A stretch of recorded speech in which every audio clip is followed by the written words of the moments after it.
ವೀಕ್ಷಕರೇ, ಇನ್ನು ಮೇ 20ನೇ ತಾರೀಕಿನಿಂದ ಕೆಎಸ್ಆರ್ಟಿಸಿ ಸಿಬ್ಬಂದಿ ಮುಷ್ಕರದಲ್ಲಿ ತೊಡಗಿಕೊಳ್ಳೋದಕ್ಕೆ ಹೊರಟಿದ್ದಾರೆ. ಇವರಿಗೆ ಕರ್ನಾಟಕ ಸರ್ಕಾರ ನೋಟಿಸ್ ಅನ್ನ ಕೊಟ್ಟಿದೆ. ನೋ ವರ್ಕ್ ನೋ ಪೇ ಅನ್ನುವಂತಹ ನೋಟಿಸ್ ಅನ್ನ ಕೊಟ್ಟಿದೆ. ಮುಷ್ಕರದಲ್ಲಿ ಭಾಗಿಯಾದ್ರೆ ಸಂಬಳ ಇಲ್ಲ ಅನ್ನುವಂತಹ ಅಂದ್ರೆ ಕೆಲಸ ಮಾಡಲಿಲ್ಲ ಅಂದ್ರೆ ಅವತ್ತು ಸರಿಯಾಗಿ ಕೆಲಸ ಮಾಡಲಿಲ್ಲ ಅಂದ್ರೆ ಸಂಬಳ ಇಲ್ಲ ಅನ್ನುವಂತಹ ನೋಟಿಸ್ ಅನ್ನ ಕೊಟ್ಟಿದೆ. ಕೆಎಸ್ಆರ್ಟಿಸಿ ನೌಕರರಿಗೆ ಈ ನೋಟಿಸ್ ಅನ್ನ ಕೊಟ್ಟಿದೆ. 20ನೇ ತಾರೀಕಿನಿಂದ ಮುಷ್ಕರವನ್ನು ಆರಂಭ ಮಾಡ್ತೀವಿ ಅಂತ ಏನು ಸಾರಿಗೆ ನೌಕರರು ಹೊರಟಿದ್ರು.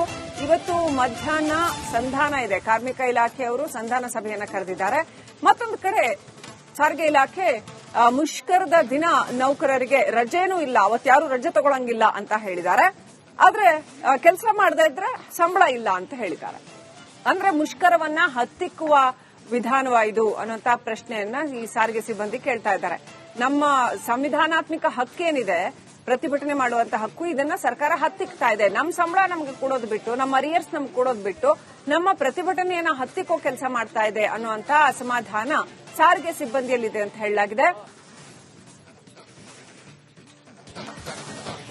ಎನಿವೆ, ಕೆಎಸ್ಆರ್ಟಿಸಿ ಸಾರಿಗೆ ನೌಕರರಿಗೆ ಈಗ ನೋಟಿಸ್ ಅನ್ನು ಜಾರಿ ಮಾಡಿದೆ. ನೋ ವರ್ಕ್ ನೋ ಪೇ ಅಂತ. ಇನ್ನಷ್ಟು ಅಪ್ಡೇಟ್ ಪಡ್ಕೊಳ್ಳೋಣ. ಪ್ರತಿನಿಧಿ ಸತ್ತಾರ್ ಫೋನ್ ಕನೆಕ್ಟ್ ಆಗಿದ್ದಾರೆ.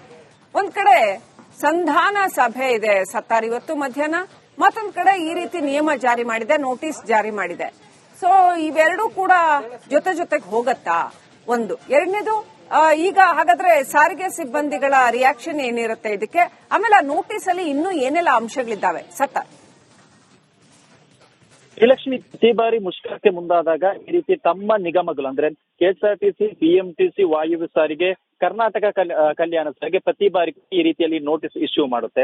ಆ ಒಂದು ನೋಟಿಸ್ ನಲ್ಲಿ ಸ್ಪಷ್ಟವಾಗಿ ಉಲ್ಲೇಖ ಮಾಡಿದೆ, ಒಂದು ಕೆಲಸ ಮಾಡದಿದ್ದಾಗ ವೇತನ ಇಲ್ಲ ಅನ್ನೋ ಅಂದ್ರೆ ನೋ ವರ್ಕ್ ನೋ ಪೇ ಅಡಿಯಲ್ಲಿ ಇದೊಂದು ನೋಟಿಸ್ ಅನ್ನು ಇಶ್ಯೂ ಮಾಡಿದೆ. ಅದರಲ್ಲಿ ಪ್ರಮುಖವಾಗಿ ಅವರು ಉಲ್ಲೇಖ ಮಾಡಿರೋದು ಮೇ 20ರಂದು ಯಾವುದೇ ರೀತಿಯಲ್ಲಿ ಗೈರಾಗುವಂತಿಲ್ಲ.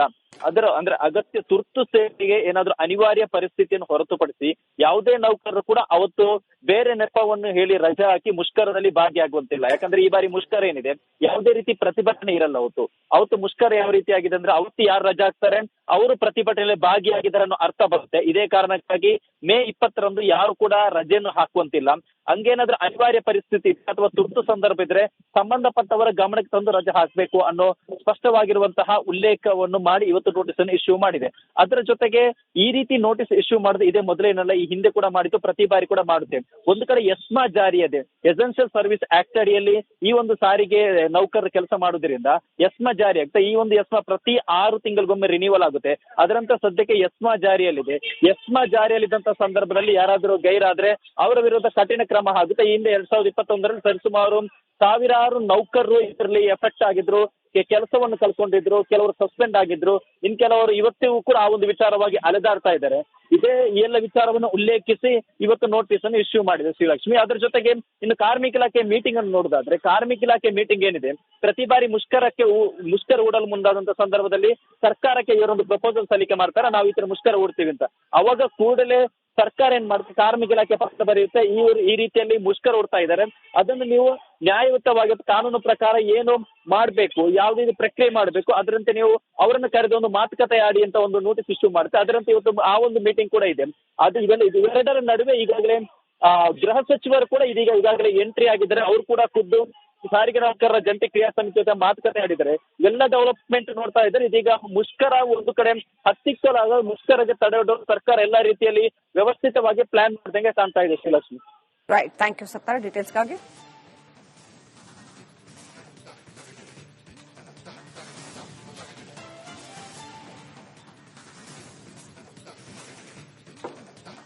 ವೀಕ್ಷಕರೇ, ಇನ್ನು ಮೇ 20ನೇ ತಾರೀಕಿನಿಂದ ಕೆಎಸ್ಆರ್ಟಿಸಿ ಸಿಬ್ಬಂದಿ ಮುಷ್ಕರದಲ್ಲಿ ತೊಡಗಿಕೊಳ್ಳೋದಕ್ಕೆ ಹೊರಟಿದ್ದಾರೆ. ಇವರಿಗೆ ಕರ್ನಾಟಕ ಸರ್ಕಾರ ನೋಟಿಸ್ ಅನ್ನ ಕೊಟ್ಟಿದೆ.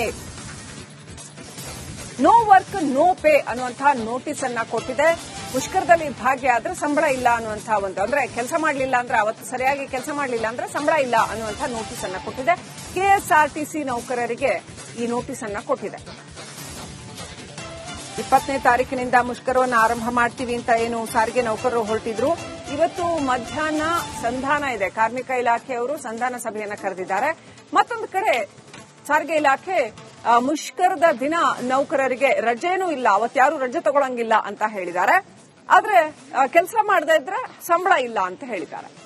ಅಂದ್ರೆ ಮುಷ್ಕರವನ್ನ ಹತ್ತಿಕ್ಕುವ ವಿಧಾನವ ಇದು ಅನ್ನುವಂತ ಪ್ರಶ್ನೆಯನ್ನ ಈ ಸಾರಿಗೆ ಸಿಬ್ಬಂದಿ ಕೇಳ್ತಾ ಇದ್ದಾರೆ. ನಮ್ಮ ಸಂವಿಧಾನಾತ್ಮಕ ಹಕ್ಕೇನಿದೆ, ಪ್ರತಿಭಟನೆ ಮಾಡುವಂತ ಹಕ್ಕು, ಇದನ್ನ ಸರ್ಕಾರ ಹತ್ತಿಕ್ತಾ ಇದೆ. ನಮ್ಮ ಸಂಬಳ ನಮ್ಗೆ ಕೊಡೋದು ಬಿಟ್ಟು, ನಮ್ಮ ಅರಿಯರ್ಸ್ ನಮ್ಗೆ ಕೊಡೋದು ಬಿಟ್ಟು ನಮ್ಮ ಪ್ರತಿಭಟನೆಯನ್ನ ಹತ್ತಿಕ್ಕೋ ಕೆಲಸ ಮಾಡ್ತಾ ಇದೆ ಅನ್ನುವಂತ ಅಸಮಾಧಾನ ಸಾರಿಗೆ ಸಿಬ್ಬಂದಿಯಲ್ಲಿದೆ ಅಂತ ಹೇಳಲಾಗಿದೆ. ಎನಿವೆ, ಕೆಎಸ್ಆರ್ಟಿಸಿ ಸಾರಿಗೆ ನೌಕರರಿಗೆ ಈಗ ನೋಟಿಸ್ ಅನ್ನು ಜಾರಿ ಮಾಡಿದೆ. ನೋ ವರ್ಕ್ ನೋ ಪೇ ಅಂತ. ಇನ್ನಷ್ಟು ಅಪ್ಡೇಟ್ ಪಡ್ಕೊಳ್ಳೋಣ. ಪ್ರತಿನಿಧಿ ಸತ್ತಾರ್ ಫೋನ್ ಕನೆಕ್ಟ್ ಆಗಿದ್ದಾರೆ. ಒಂದ್ ಕಡೆ ಸಂಧಾನ ಸಭೆ ಇದೆ ಸತ್ತಾರ್ ಇವತ್ತು ಮಧ್ಯಾಹ್ನ, ಮತ್ತೊಂದ್ ಕಡೆ ಈ ರೀತಿ ನಿಯಮ ಜಾರಿ ಮಾಡಿದೆ, ನೋಟಿಸ್ ಜಾರಿ ಮಾಡಿದೆ. ಸೊ ಇವೆರಡೂ ಕೂಡ ಜೊತೆಗೆ ಹೋಗತ್ತಾ? ಒಂದು. ಎರಡನೇದು, ಈಗ ಹಾಗಾದ್ರೆ ಸಾರಿಗೆ ಸಿಬ್ಬಂದಿಗಳ ರಿಯಾಕ್ಷನ್ ಏನಿರುತ್ತೆ ಇದಕ್ಕೆ? ಆಮೇಲೆ ಆ ನೋಟಿಸ್ ಅಲ್ಲಿ ಇನ್ನೂ ಏನೆಲ್ಲ ಅಂಶಗಳಿದ್ದಾವೆ? ಸತ್ತಾರ್. ಶ್ರೀಲಕ್ಷ್ಮಿ, ಪ್ರತಿ ಬಾರಿ ಮುಷ್ಕರಕ್ಕೆ ಮುಂದಾದಾಗ ಈ ರೀತಿ ತಮ್ಮ ನಿಗಮಗಳು ಅಂದ್ರೆ ಕೆಎಸ್ಆರ್ಟಿಸಿ, ಬಿಎಂಟಿಸಿ, ವಾಯುವ್ಯ ಸಾರಿಗೆ, ಕರ್ನಾಟಕ ಕಲ್ಯಾಣ ಸಾರಿಗೆ ಪ್ರತಿ ಬಾರಿ ಈ ರೀತಿಯಲ್ಲಿ ನೋಟಿಸ್ ಇಶ್ಯೂ ಮಾಡುತ್ತೆ. ಆ ಒಂದು ನೋಟಿಸ್ ನಲ್ಲಿ ಸ್ಪಷ್ಟವಾಗಿ ಉಲ್ಲೇಖ ಮಾಡಿದೆ. ಒಂದು, ಕೆಲಸ ಮಾಡದಿದ್ದಾಗ ವೇತನ ಇಲ್ಲ ಅನ್ನೋ ಅಂದ್ರೆ ನೋ ವರ್ಕ್ ನೋ ಪೇ ಅಡಿಯಲ್ಲಿ ಇದೊಂದು ನೋಟಿಸ್ ಅನ್ನು ಇಶ್ಯೂ ಮಾಡಿದೆ. ಅದರಲ್ಲಿ ಪ್ರಮುಖವಾಗಿ ಅವರು ಉಲ್ಲೇಖ ಮಾಡಿರೋದು ಮೇ 20ರಂದು ಯಾವುದೇ ರೀತಿಯಲ್ಲಿ ಗೈರಾಗುವಂತಿಲ್ಲ. ಅದರ ಅಂದ್ರೆ ಅಗತ್ಯ ತುರ್ತು ಸೇವೆಗೆ ಏನಾದ್ರೂ ಅನಿವಾರ್ಯ ಪರಿಸ್ಥಿತಿಯನ್ನು ಹೊರತುಪಡಿಸಿ ಯಾವುದೇ ನೌಕರರು ಕೂಡ ಅವತ್ತು ಬೇರೆ ನೆಪವನ್ನು ಹೇಳಿ ರಜೆ ಹಾಕಿ ಮುಷ್ಕರದಲ್ಲಿ ಭಾಗಿಯಾಗುವಂತಿಲ್ಲ. ಯಾಕಂದ್ರೆ ಈ ಬಾರಿ ಮುಷ್ಕರ ಏನಿದೆ, ಯಾವುದೇ ರೀತಿ ಪ್ರತಿಭಟನೆ ಇರಲ್ಲ. ಅವತ್ತು ಮುಷ್ಕರ ಯಾವ ರೀತಿ ಆಗಿದೆ ಅಂದ್ರೆ ಅವತ್ತು ಯಾರು ರಜೆ ಹಾಕ್ತಾರೆ ಅವರು ಪ್ರತಿಭಟನೆಯಲ್ಲಿ ಭಾಗಿಯಾಗಿದ್ದಾರೆ ಅನ್ನೋ ಅರ್ಥ ಬರುತ್ತೆ. ಇದೇ ಕಾರಣಕ್ಕಾಗಿ ಮೇ 20ರಂದು ಯಾರು ಕೂಡ ರಜೆಯನ್ನು ಹಾಕುವಂತಿಲ್ಲ. ಹಂಗೇನಾದ್ರೂ ಅನಿವಾರ್ಯ ಪರಿಸ್ಥಿತಿ ಅಥವಾ ತುರ್ತು ಸಂದರ್ಭ ಇದ್ರೆ ಸಂಬಂಧಪಟ್ಟವರ ಗಮನಕ್ಕೆ ತಂದು ರಜೆ ಹಾಕಬೇಕು ಅನ್ನೋ ಸ್ಪಷ್ಟವಾಗಿರುವಂತಹ ಉಲ್ಲೇಖವನ್ನು ಮಾಡಿ ಇವತ್ತು ನೋಟಿಸ್ ಅನ್ನು ಇಶ್ಯೂ ಮಾಡಿದೆ. ಅದರ ಜೊತೆಗೆ ಈ ರೀತಿ ನೋಟಿಸ್ ಇಶ್ಯೂ ಮಾಡೋದು ಇದೇ ಮೊದಲೇನಲ್ಲ, ಈ ಹಿಂದೆ ಕೂಡ ಮಾಡಿದ್ದು, ಪ್ರತಿ ಬಾರಿ ಕೂಡ ಮಾಡುತ್ತೆ. ಒಂದು ಕಡೆ ಎಸ್ಮಾ ಜಾರಿ ಇದೆ, ಎಸೆನ್ಷಿಯಲ್ ಸರ್ವಿಸ್ ಆಕ್ಟ್ ಅಡಿಯಲ್ಲಿ ಈ ಒಂದು ಸಾರಿಗೆ ನೌಕರರು ಕೆಲಸ ಮಾಡೋದ್ರಿಂದ ಎಸ್ಮಾ ಜಾರಿ ಆಗ್ತದೆ. ಈ ಒಂದು ಎಸ್ಮಾ ಪ್ರತಿ 6 ತಿಂಗಳಿಗೊಮ್ಮೆ ರಿನ್ಯೂವಲ್ ಆಗುತ್ತೆ. ಅದರಂತ ಸದ್ಯಕ್ಕೆ ಎಸ್ಮಾ ಜಾರಿಯಲ್ಲಿದೆ. ಎಸ್ಮಾ ಜಾರಿಯಲ್ಲಿದ್ದಂತ ಸಂದರ್ಭದಲ್ಲಿ ಯಾರಾದರೂ ಗೈರಾದ್ರೆ ಅವರ ವಿರುದ್ಧ ಕಠಿಣ ಕ್ರಮ ಆಗುತ್ತೆ. ಈ ಹಿಂದೆ 2021ರಲ್ಲಿ ಸರಿಸುಮಾರು ಸಾವಿರಾರು ನೌಕರರು ಇದರಲ್ಲಿ ಎಫೆಕ್ಟ್ ಆಗಿದ್ರು, ಕೆಲಸವನ್ನು ಕಳ್ಕೊಂಡಿದ್ರು, ಕೆಲವರು ಸಸ್ಪೆಂಡ್ ಆಗಿದ್ರು, ಇನ್ ಕೆಲವರು ಇವತ್ತಿಗೂ ಕೂಡ ಆ ಒಂದು ವಿಚಾರವಾಗಿ ಅಲೆದಾಡ್ತಾ ಇದ್ದಾರೆ. ಇದೇ ಎಲ್ಲ ವಿಚಾರವನ್ನು ಉಲ್ಲೇಖಿಸಿ ಇವತ್ತು ನೋಟಿಸ್ ಅನ್ನು ಇಶ್ಯೂ ಮಾಡಿದೆ ಶ್ರೀಲಕ್ಷ್ಮಿ. ಅದರ ಜೊತೆಗೆ ಇನ್ನು ಕಾರ್ಮಿಕ ಇಲಾಖೆ ಮೀಟಿಂಗ್ ಅನ್ನು ನೋಡೋದಾದ್ರೆ, ಕಾರ್ಮಿಕ ಇಲಾಖೆ ಮೀಟಿಂಗ್ ಏನಿದೆ, ಪ್ರತಿ ಬಾರಿ ಮುಷ್ಕರ ಹೂಡಲು ಮುಂದಾದಂತ ಸಂದರ್ಭದಲ್ಲಿ ಸರ್ಕಾರಕ್ಕೆ ಇವರೊಂದು ಪ್ರಪೋಸಲ್ ಸಲ್ಲಿಕೆ ಮಾಡ್ತಾರೆ, ನಾವು ಈ ತರ ಮುಷ್ಕರ ಹೂಡ್ತೀವಿ ಅಂತ.